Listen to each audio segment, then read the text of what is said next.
Hi, welcome back to Self-Defense 360, and welcome back to part 2 of Oh Shit Medicine. As explained in the first episode, we're going to be going over some basic treatment for traumatic injuries. In the first episode, we covered the assessment so that you can identify what you need to treat. Now that we've done that, we're going to be treating the first and most likely cause of death in a traumatic situation.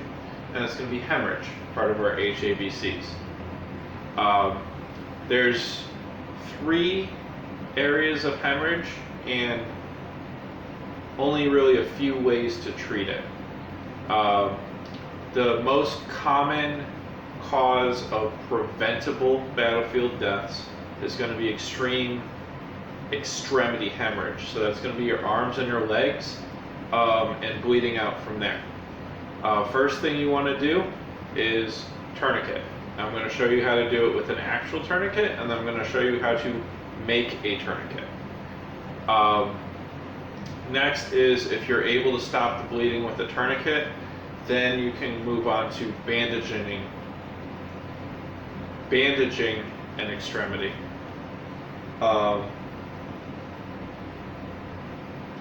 In order to stop the bleeding, because you won't always need a tourniquet. A lot of times if you apply a tourniquet, you're kind of just saying fuck it to that limb. So if you're able to apply a tourniquet, stop the bleeding, and then bandage it, then you can slowly release the tourniquet and possibly save the entire limb. And civilian side EMS, once you put a tourniquet on, you don't remove it. In the Army side, after you put a tourniquet on and you bandage, you see if you can remove it. That's not always going to be the case, but you try to save the limb to the best of your ability. The other 2 places you can bleed out from are what's called junctional wounds. So that's going to be your neck, armpits, and groin. You have major arteries running along all of those, and that's not something that you can tourniquet. Next is going to be any torso-inflicted wounds. If you're bleeding out from a torso-inflicted wound, your chances are pretty slim. But especially along the abdominal cavity, if you take a hit, get cut, anything like that, you can try to bandage and try to stem the bleeding to the best of your ability. I'm going to go over how to do it with actual equipment, and I'm going to show you how to improvise makeshift equipment, because most people don't carry around medical equipment. So let's start with tourniquets. So we're going to be outside today. As I was saying, I'm going to show you how to apply a tourniquet, and then I'm going to show you how to improvise a tourniquet. Here we have some basic stuff that we're going to use to improvise. We got scissors, pocket knife, stir stick, screwdriver, a ruler, and then a shirt and a pair of shorts. And then over here, some actual medical equipment. We got some combat gauze, our cat tourniquet, a pressure bandage. This is a SAM splint. It's a semi-flexible splint. An ACE wrap, and some tape. Now, tape is pretty universal. You don't necessarily need like 3-inch medical tape. I love it, but duct tape works great too. Alright, so tourniquets, right? This is a CAT tourniquet. CAT stands for Combat Application Tourniquet.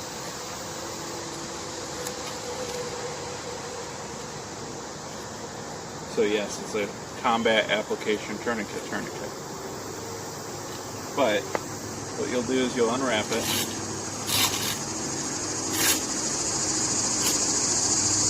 As you can see, it comes already wrapped up, so if you want, you can just slip it on.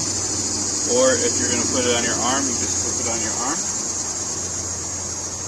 The fast way to do it, and if you're bleeding out, or your buddy's bleeding out, you really want it to be fast is you just go through one loop, pull it tight, like as tight as you can, and then over your leg.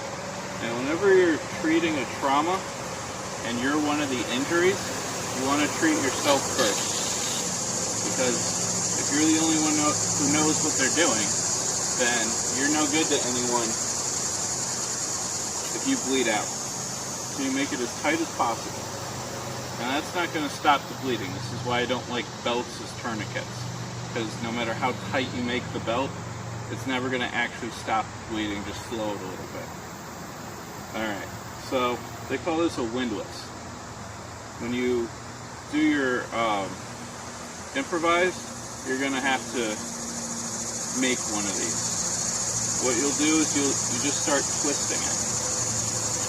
And you keep twisting it. And it's going to hurt. It's going to hurt a lot. But you keep twisting it until the bleeding stops. Now this is pretty high up. So if I got shot in the thigh or something like that and I was bleeding out, that's where I'd want it to be. Maybe even like higher up if possible. And then one thing to note with tourniquets is if you ever put one on, you leave it on, take a marker or a pen and you write what time you put it on so that the doctors know if they have a possibility of saving that wound. Now, let's say I got shot in the calf, or there's a bad car accident or something and my calf got like ripped halfway off and I'm bleeding out there. Okay? You always want to do 2 inches above or 2 inches below a joint. So if it's low enough on my lower leg, I'll go below the knee, at least 2 inches above the wound and 2 inches below the joint. Do the same thing. Alright? So wrap it around and then tighten it down. If I got shot up here or anything like that, again, same thing. You want to go 2 inches above that joint because you're too close to the injury is too close to the joint to tourniquet. So you have to go above the joint, put the tourniquet on, twist it until the blood stops flowing. Now the way to check that is to check pedal pulses, but pedal pulses are hard to find even if you know what you're doing. So the main thing that you're going to be looking for is that the blood stops flowing. Same principles apply to your upper extremities. Your arms, it's just harder to do because if you do it on yourself, you only have one arm to work with. But as you can see, it can be done pretty simply. You just have to make sure you do it quickly.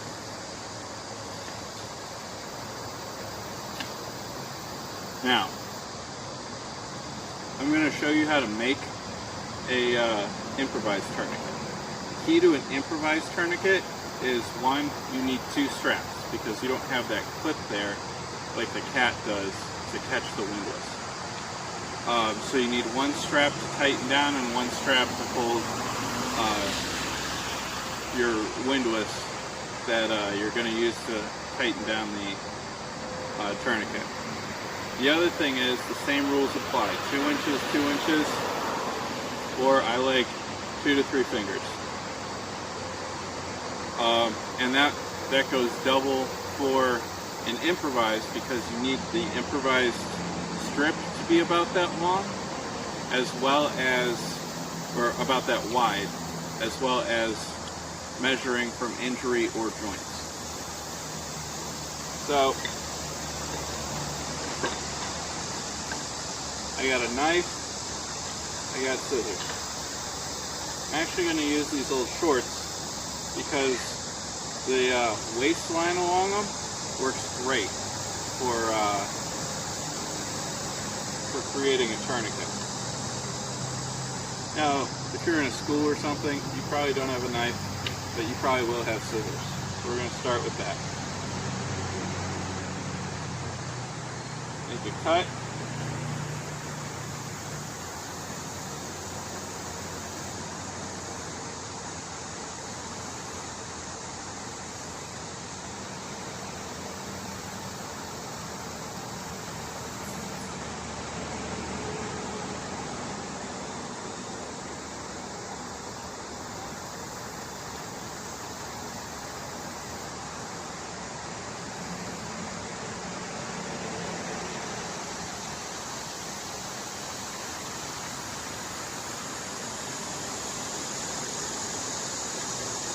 things I like about basketball shorts, they have the string in them.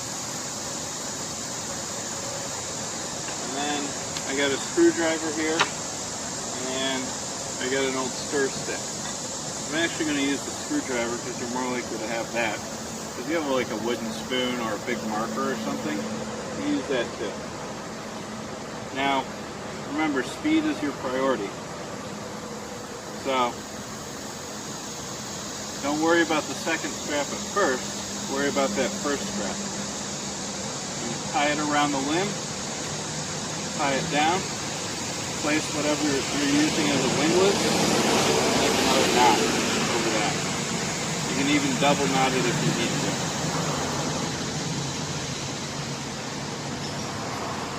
Alright, and then same thing. You just start torquing it down until the blood stops. And it's gonna hurt. It's actually gonna hurt more than the cat does because of the way it's designed. But I'd rather deal with the pain or have a patient deal with the pain than have them die on me because they're bleeding out. Alright?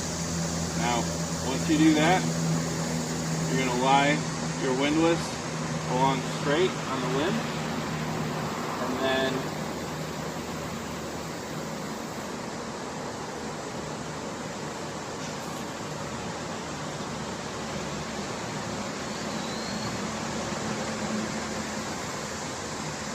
you're going to take something else, like I'm going to use this shirt here and just make strips.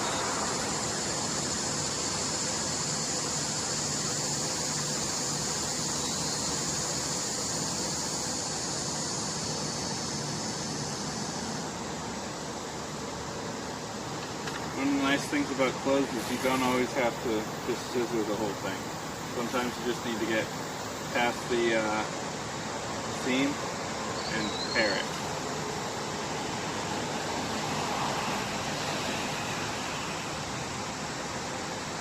Now that I've got a little bit of a tear going, I'll make another cut,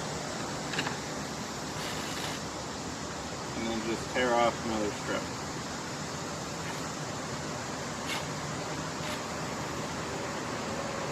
Okay, it's not pretty, but it'll work for what I need it to.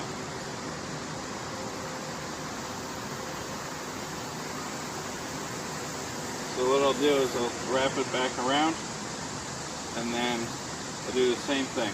Make a knot, I'll put my windlass in that knot, and then I make another knot,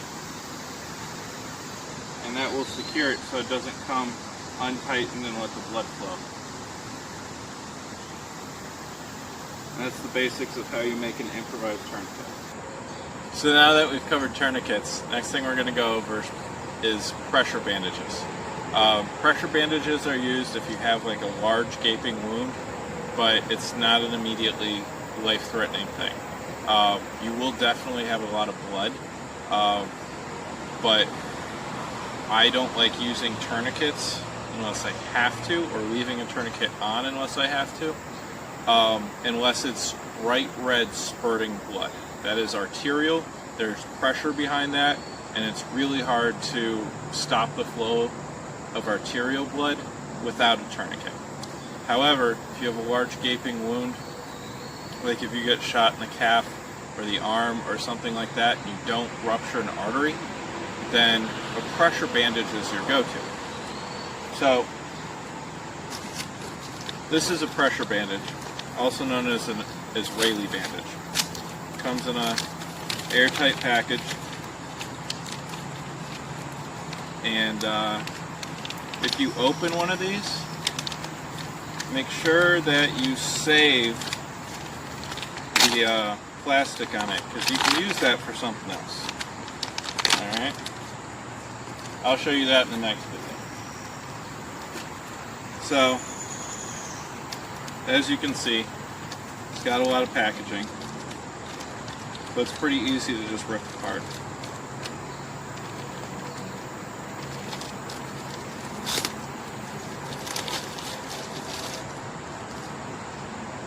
So, if you take a look at it, there's little threads that are in it that help keep it together. Alright? When you undo it, you want to make sure you undo just enough that you expose the sterile gauze part of it. Alright? Now, before you even put this on, you want to pack the wound. You're going to want to pack the wound with gauze. Alright? This is combat gauze. It's got a agent in it that helps the blood form clots, but any gauze will do. And improvised gauze works too, it's just not sterile. Alright, it's also got this blue strip in it that makes it show up on x-rays.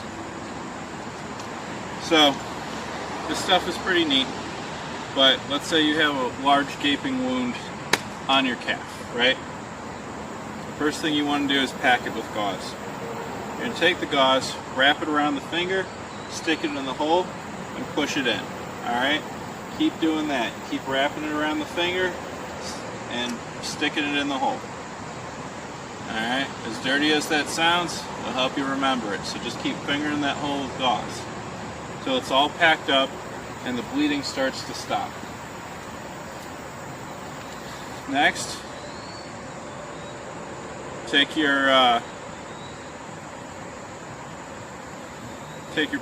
pressure bandage and put it over that.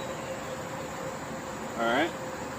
You're going to go around the wound once.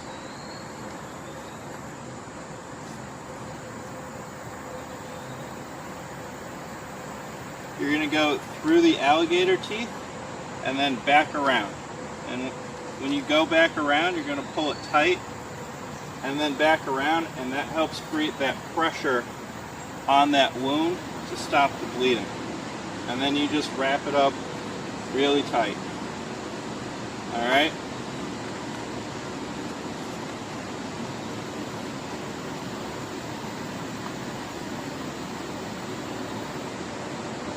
Now at the end you'll have a second pair of this alligator teeth clip, and you use that to secure it in place. Then you'll take tape and put a piece of tape or a couple wraps of tape around it. Now, one of the things you want to check before you do this is before you even do it, you want to make sure you have a pulse below the site of injury. You can check for the top of the foot, or you can check right by the Achilles tendon. Make sure you have a pulse there. Now what's really important is that after you're done, you still have pulses there. Otherwise you've just created a tourniquet, and you don't want a tourniquet. And as always, put a time if you can remember to put the time in that sort of situation. Put the time down on the bandage. Okay, so now we're going to show you how to do an improvised combat bandage. Alright? Remember that shirt we had before? Well, I went ahead and cut a couple more strips out of it. Alright? We're going to use those strips as gauze. Okay? It's not sterile, it's not as effective, but remember the key is to slow and stop the bleeding so that the person doesn't bleed out. Alright? They can give antibiotics later for your sweaty gym t-shirt that you shoved into someone's bullet wound, but at least they'll still have a leg, at least they'll still be alive. Alright? So you cut that strip out, or you tear a strip out, more likely, it's a lot quicker, and you find the wound, and then you do the same thing.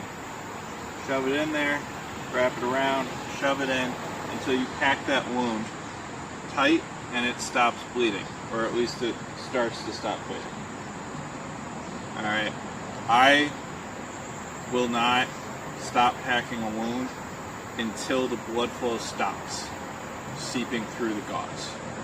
Alright, it's one of the nice things about white gauze is you can always tell. Unfortunately, I only had a black shirt to use, so that's what we're using. Then what I did is, this is actually a sleeve off that t-shirt. I took it off, I folded it up, and I'm going to use that as that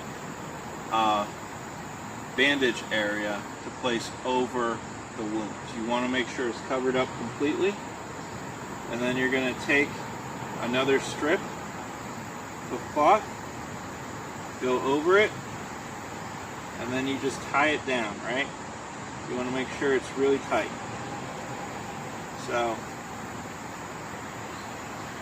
put some pressure on it, and then I will always use 2 if I'm making an improvised. That way it just covers more surface area. Alright.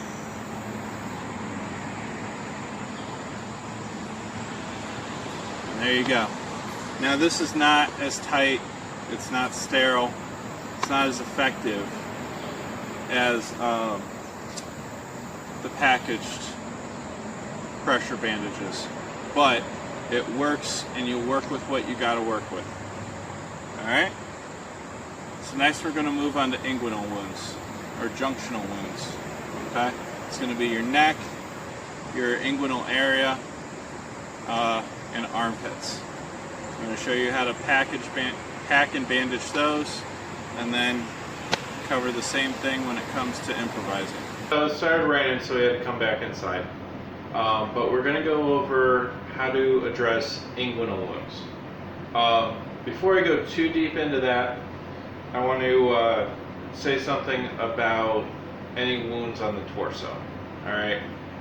Any wounds on the torso that are really bleeding out a lot, you're going to address the same way we did for the pressure bandage, that combat pressure bandage. You just finger the hole full of gauze, pack it in as tight as you can, try to get that bleeding to stop, and then you're going to take something, place it over the wound, and then wrap it up. Now, they sell large pressure bandages that are actually for abdominal injuries or chest injuries. However, if you don't have that, ACE wraps work great, or you just use like a shitload of duct tape. Whatever you need to keep that in place and get the bleeding to stop, but really, they need surgery as fast as possible. But I am going to show you how to do inguinal wounds, or junctional wounds, I'm sorry. Inguinal wounds are specifically like groin area wounds where you've hit a femoral artery. I'm going to show you on the neck, because the neck and the armpit are both junctional wounds, and you will dress them the same way in opposite directions. Alright, so I'm going to use my assistant here as my test dummy, and I'll show you what to do. So I have my combat gauze again. It's infused with a clotting agent. And let's say she got shot in the neck or stabbed in the neck or something like that. Oh God, there's blood everywhere. You know, she's gonna die. No, she's not, because we're gonna save her, right? So take the gauze, put it in there, keep fingering that hole so it's all full packed with gauze and it's not bleeding anymore, right? Alright, then hopefully she's conscious. If she is conscious, I'm just gonna have her take her hand, other hand, and hold it there. Alright, hold pressure. And then I'm going to take an ACE wrap. Alright, let go. Hold the ACE wrap. Alright, and then I'm going to come out and underneath. Alright, let go.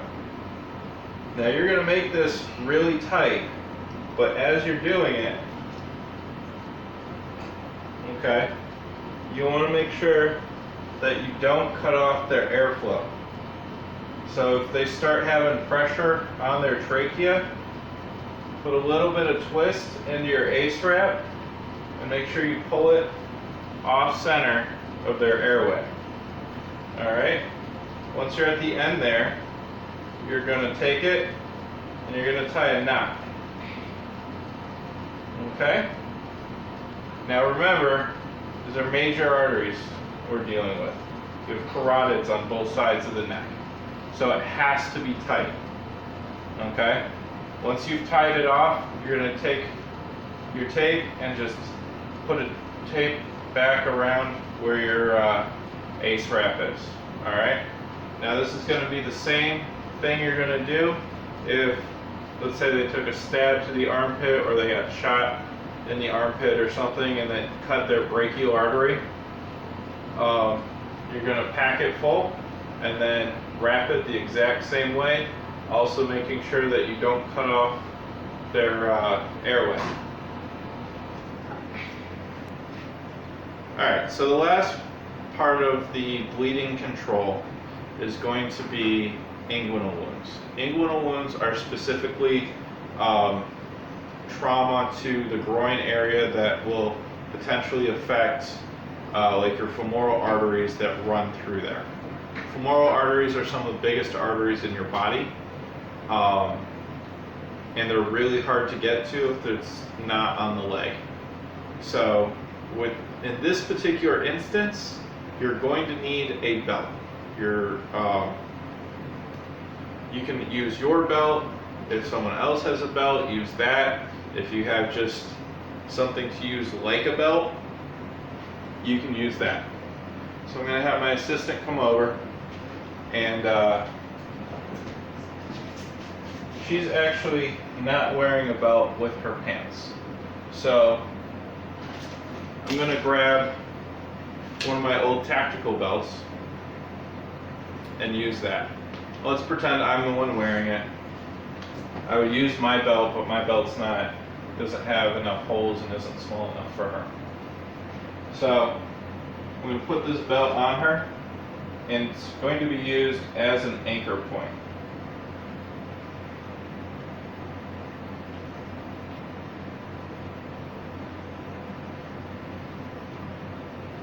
You kind of want it tight right around the hips so that you can use it, like I said, as an anchor point. Alright? Then, like your other junctional wounds and just about anything else, start fingering the hole. Alright? Finger the hole, just pack it full of that good gauze. Alright? Remember to wrap it around, just shove it in there. Alright? Pack it as tight as possible, use as much as you have, make sure that bleeding stops. Once you get that bleeding to stop, you're going to have her hold it. And then you're going to grab your ACE wrap.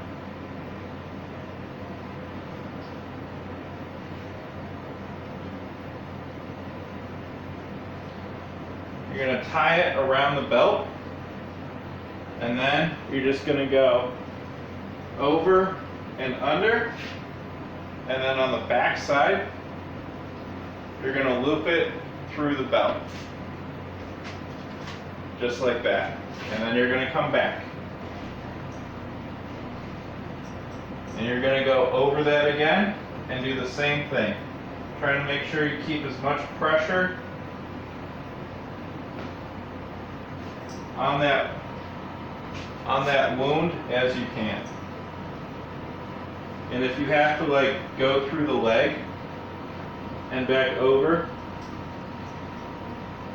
in order to keep that pressure on there, do that. Okay?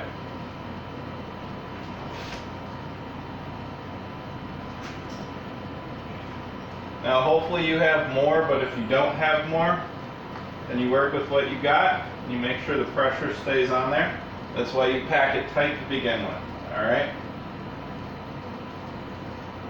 This ACE wrap is really just to secure and keep the pressure on there so that the blood can clot, but the bleeding should be stopped before you ever do that. When you reach the end of your wrap, you just tie it off and tape it up. I usually like to double knot, but because we're going to be undoing this, I just tied a single knot. And as you can see, you got multiple directions, keeping pressure right on where that wound should be. It should be uncomfortable because you want all that pressure there. Afterwards, you're going to check below, either on the ankle or on the top of the foot, looking for pulses to make sure you didn't tourniquet anything off. Alright, that's inguinal wounds, and that'll be it for the bleeding section of Oh Shit Medicine. If you have any questions, feel free to leave a comment below, like, share, and subscribe, and I'll see you next time.